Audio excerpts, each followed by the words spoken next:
فَأَمَّا الَّذِينَ آمَنُوا بِاللَّهِ، تو وہ جو اللہ پر ایمان لائے، وَاعْتَصَمُوا بِهِ، اور اس کی رسی مضبوط تھامی، فَسَيُدْخِلُهُمْ فِي رَحْمَةٍ مِّنْهُ وَفَضْلٍ، تو ان قریب اللہ انہیں اپنی رحمت اور اپنے فضل میں داخل کرے گا، یعنی اللہ تعالیٰ انہیں جنت میں داخل کرے گا اور بڑے اونچے اونچے درجات عطا فرمائے گا۔ وَيَهْدِيهِمْ إِلَيْهِ صِرَاطًا مُسْتَقِيمًا، اور انہیں اپنی طرف سیدھی راہ دکھائے گا۔ يَسْتَفْتُونَكَ، اے محبوب آپ سے فتویٰ پوچھتے ہیں، لوگ آپ سے فتویٰ پوچھتے ہیں۔ قُلِ اللَّهُ يُفْتِيكُمْ فِي الْكَلَالَةِ، آپ فرما دیجئے کہ اللہ تمہیں کلالہ میں فتویٰ دیتا ہے۔ کلالہ اس کو کہتے ہیں جب اس کا انتقال ہو تو اس کے ورثاء میں نہ تو اس کی اولاد ہو نہ اس کے ماں باپ ہوں، تو اسے کلالہ کہتے ہیں۔ ان امرؤ ہلک لیس لہ ولد، اگر کسی مرد کا انتقال ہو جو بے اولاد ہو، وَلَهُ أُخْتٌ، اور اس کی ایک بہن ہو، اس سے مراد یہ ہے کہ یا تو وہ سگی بہن ہو یا باپ شریک بہن ہو۔ باپ شریک سے مراد یہ ہے کہ دونوں کے والد ایک ہوں، والدہ مختلف ہوں۔ فَلَهَا نِصْفُ مَا تَرَكَ، تو جائیداد میں سے اس کی بہن کا آدھا حصہ ہے، یعنی جس کے ماں باپ نہ ہو، جس کی اولاد نہ ہو، اس کا انتقال ہو جائے اور اس کی ایک بہن ہو، تو آدھی جائیداد اس ایک بہن کو دی جائے گی۔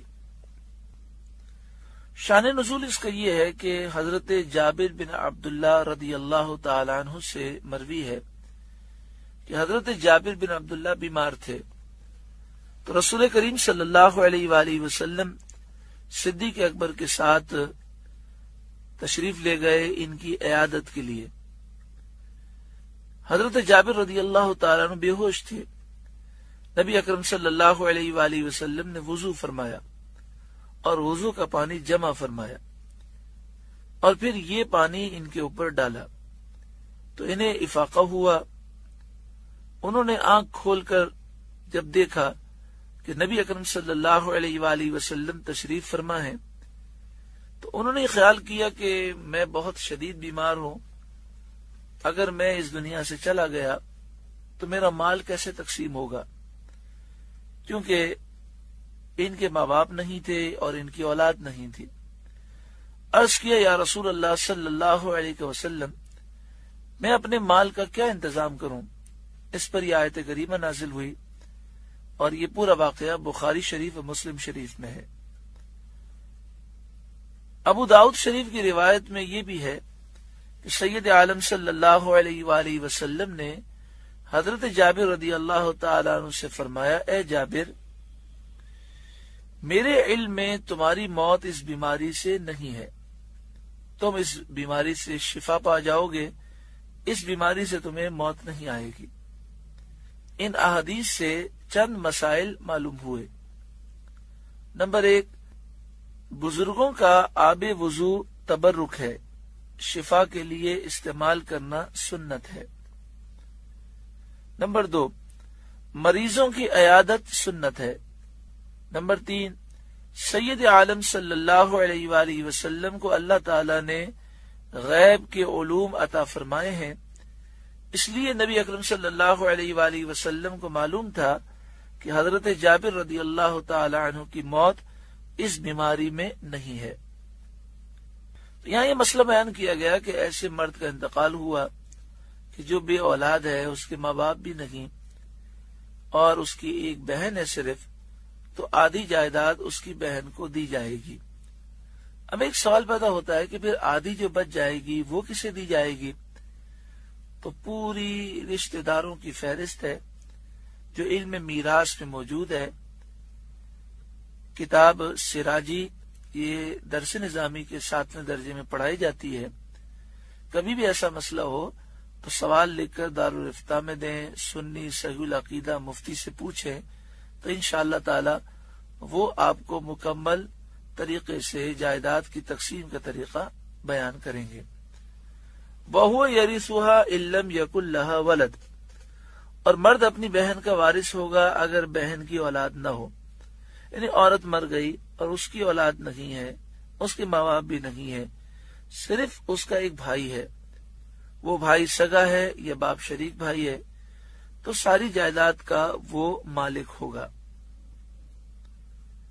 فَإِن كَانَتَا اثْنَتَيْنِ فَلَهُمَا الثُّلُثَانِ مِمَّا تَرَكَ، پھر اگر دو بہنیں ہوں جائیداد میں ان کا 2/3، یعنی ایک بہن ہو تو آدھی جائیداد ملے گی، اگر 2 بہنیں ہوں تو جائیداد میں سے 2/3 حصہ وہ پائیں گی، یعنی 66.67% حصہ وہ پائیں گی۔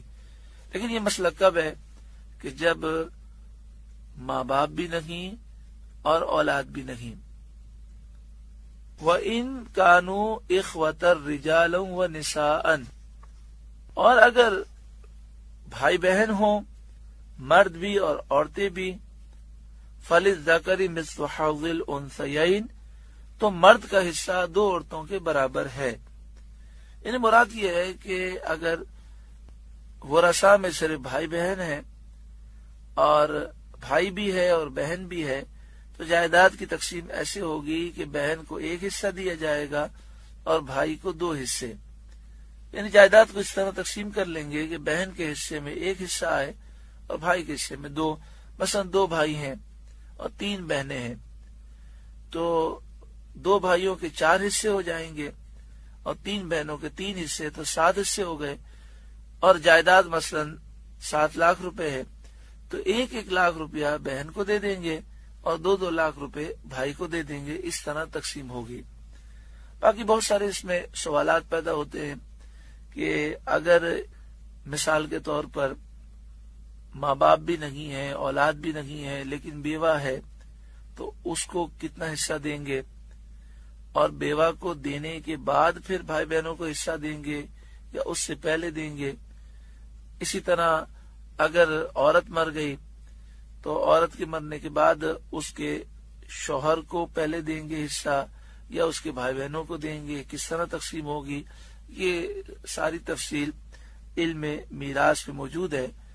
ویسے جو صحیح مسئلہ ہے اور آسان الفاظ میں اگر سمجھنا چاہیں تو وہ یہ ہے کہ اگر کسی مرد کا انتقال ہو جائے اور اس کے ورثاء میں صرف اس کی بیوہ ہو اور اس کے بھائی بہن ہو، تو پہلے بیوہ کا حصہ نکالیں گے اور پھر باقی بچ جانے والی جائیداد بھائی بہنوں میں تقسیم کی جائے گی۔ اسی طرح اگر عورت کا انتقال ہو جائے اور اس کے شوہر ہوں اور اس کے بھائی بہن بھی ہوں، باقی ورثاء نہ ہوں، تو پھر اس صورت میں پہلے اس کے شوہر کو حصہ دیں گے اور اس کے بعد جو بچ جائے گا وہ بھائی بہنوں میں اس طرح تقسیم ہوگا کہ بہن کو 1 حصہ اور بھائی کو 2 حصے دیے جائیں گے۔ اللہ رب العالمین ہمیں ان مسائل کو سمجھنے کی توفیق عطا فرمائے۔ آگے ارشاد فرمایا یبین اللہ لکم ان تضلوا، اللہ تمہارے لیے صاف بیان فرماتا ہے کہ کہیں بہک نہ جاؤ۔ احکام واضح صاف اس لیے بیان کیے گئے کہ مال کی محبت میں آ کر کہیں تم کسی کا حق نہ مار دو، اس لیے تمام رشتہ داروں کے حقوق اور وراثت کی مکمل تفصیل قرآن میں بیان کر دی گئی، اور پیارے آقا صلی اللہ علیہ وآلہ وسلم نے اس کو مزید واضح کیا۔ واللہ بکل شیء علیم، اور اللہ ہر چیز جانتا ہے۔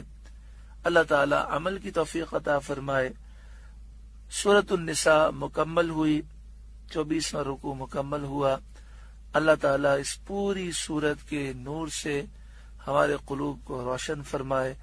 جو ہم نے احکامات سنے ہیں، جو نصیحتیں سنی ہیں، اللہ تعالیٰ عمل کی توفیق عطا فرمائے۔